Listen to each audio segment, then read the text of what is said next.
Welcome to విద్యా ఉద్యోగ సమాచారం యూట్యూబ్ ఛానల్. ఈ ఛానల్ను ఎవరైనా మొదటిసారిగా చూస్తున్నట్లయితే ఛానల్ను సబ్స్క్రైబ్ చేసుకొని పక్కనే ఉన్న గంట సింబల్ నొక్కి ఆల్ నోటిఫికేషన్ బటన్ను ఆన్ చేసుకోండి. ఈ విధంగా చేయడం ద్వారా నేను చేసే ప్రతి వీడియో మీకు నోటిఫికేషన్ రూపంలో అందడం జరుగుతుంది. ఇంకా మరొక విషయం ఏంటంటే, చాలామంది వీడియోని చూస్తున్నారు కానీ లైక్ చేయకుండానే వెళ్ళిపోతున్నారు. దయచేసి వీడియో చూసే ప్రతి ఒక్కరూ లైక్ చేయండి. ఈ విధంగా మీరు చేసే లైక్ వలన నాకు మరిన్ని వీడియోలు చేయడానికి ఎంకరేజ్మెంట్గా ఉంటుంది కాబట్టి ఖచ్చితంగా లైక్ చేయండి. ఇక విషయంలోకి వెళ్తే, త్వరలోనే మళ్ళీ వీఆర్ఓ వ్యవస్థను పునర్వ్యవస్థీకరించాలని చెప్పేసి ఈ రాష్ట్ర ప్రభుత్వం అనేది నిర్ణయం తీసుకున్నట్లుగా తెలియవస్తుంది. రాష్ట్రంలో ఉన్న 10,054 గ్రామాలకు త్వరలో వీఆర్ఓల స్థానంలో జూనియర్ రెవెన్యూ అధికారులను నియమించనున్నారనే విషయం తెలియవస్తుంది. గతంలో పనిచేసిన వీఆర్ఏ, వీఆర్ఓలకు ప్రాధాన్యత ఇవ్వాలని ప్రభుత్వం యోచన చేస్తున్నట్లు తెలియవస్తుంది. సీసీఎల్ఏ నుంచి ఇప్పటికే ప్రతిపాదనలు పంపగా ప్రభుత్వ నిర్ణయంతో ఈ విషయాన్ని అమలు చేయనున్నారనే విషయం తెలియవస్తుంది.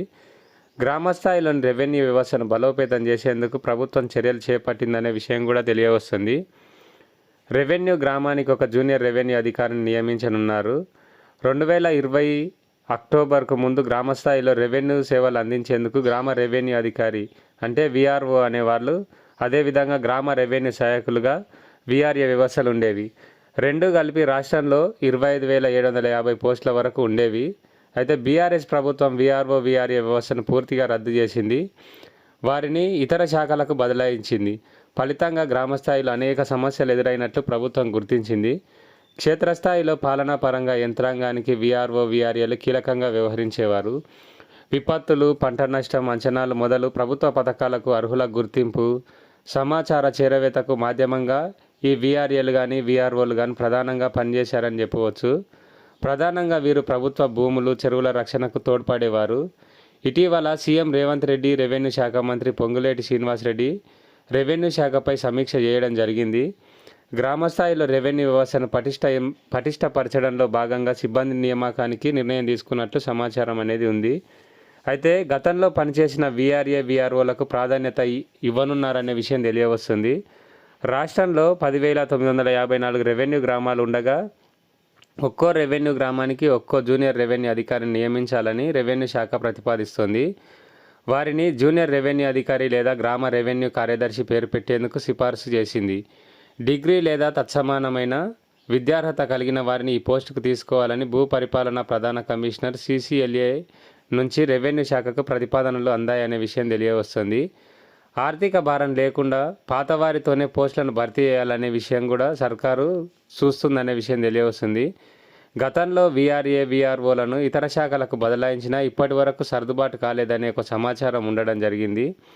సర్వీసు ఇబ్బందులు, ఇతర శాఖలో సమానమైన పోస్టులు లేకపోవడం వంటి ఇబ్బందులతో పాటు వారికి చేసేందుకు పని లేదని పేర్కొన్నట్లు తెలియవస్తుంది. మరి కొన్ని శాఖల్లో వేతనాలు అందని పరిస్థితి కూడా ఉండడం జరిగింది.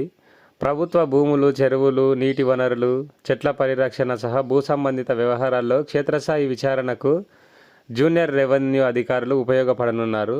అన్ని రకాల ధృవపత్రాలకు సంబంధించిన విచారణలు, ప్రభుత్వ పథకాలకు అర్హుల గుర్తింపు, భూ సర్వేకు సహాయకారిగా ఉండడం, విపత్తులు, ఇతర అత్యవసర సేవల్లో తోడ్పాటు అందించడం వంటి బాధ్యతలు అప్పగించనున్నట్లు ప్రభుత్వ వర్గాలు చెబుతున్నాయి. ఏది ఏమైనప్పటికీ నిరుద్యోగులకు ఇది ఒక మంచి విషయమనే చెప్పుకోవచ్చు. ఎందుకంటే కనీసము ఒక 5,000 పోస్టుల వరకైనా కొత్త వాళ్ళతో ఈ నోటిఫికేషన్లో భర్తీ చేయడం అనేది జరుగుతుంది కాబట్టి నిరుద్యోగులకు ఇది ఒక మంచి విషయం అనే చెప్పుకోవచ్చు. అయితే ఎవరైతే నిరుద్యోగులు ఉన్నారో వాళ్ళు నోటిఫికేషన్ వచ్చేంత వరకు వెయిట్ చేయకుండా ఇంతకుముందు వీఆర్ఓకి ఏదైతే సిలబస్ ఉండిందో ఆ సిలబస్ ప్రకారము ఇప్పటి నుంచే ప్రిపేర్ కావడం మంచిదని చెప్పుకోవచ్చు. ఈ వీడియో కనుక మీకు నచ్చినట్లయితే లైక్ చేసి మీ ఫ్రెండ్స్ అండ్ ఫ్యామిలీకి షేర్ చేయండి. ఈ ఛానల్ని కనుక ఎవరైనా మొదటిసారిగా చూస్తున్నట్లయితే ఛానల్ని సబ్స్క్రైబ్ చేసుకొని పక్కనే ఉన్న గంట సింబల్ను నొక్కి ఆల్ నోటిఫికేషన్ బటన్ను ఆన్ చేసుకోండి. Thank you and all the best.